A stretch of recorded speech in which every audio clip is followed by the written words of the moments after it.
La terre ne ment jamais, mon fils. Tout commence ici. On mange en ici.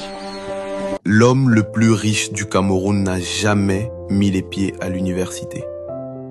Il a quitté l'école à 15 ans.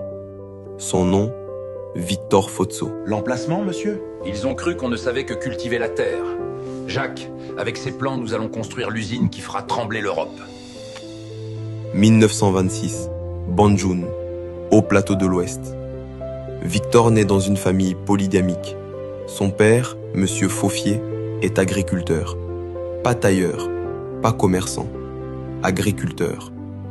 Mais Faufier a quelque chose que l'argent ne peut pas acheter. Il donne à son fils la clé du commerce, le sens de l'observation, la discipline et un adage « Je reçois, je donne ». À 15 ans, Victor quitte l'école. Chez les Bamileke, le droit successoral favorise un seul héritier.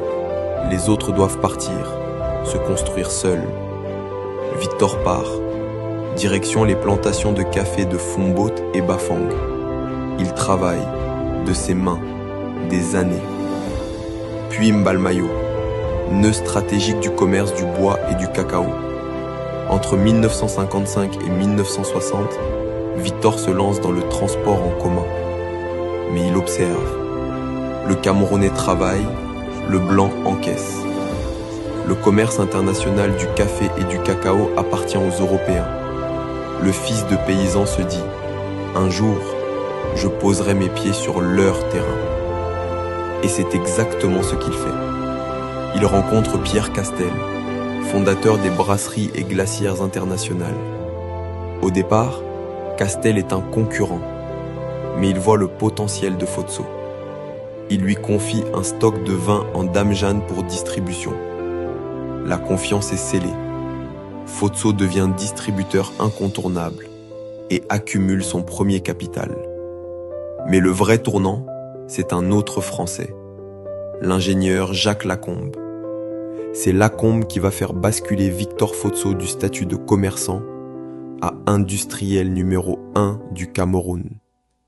1970, il crée la SAFCA, la Société africaine de fabrication de cahiers. 1974, Pilcam, une fabrique de piles électriques. Puis ça s'enchaîne. Fermancam, Fabacem, Fichco, GFA Assurance, Phytocam, Proleg, Unalor, Sopicam.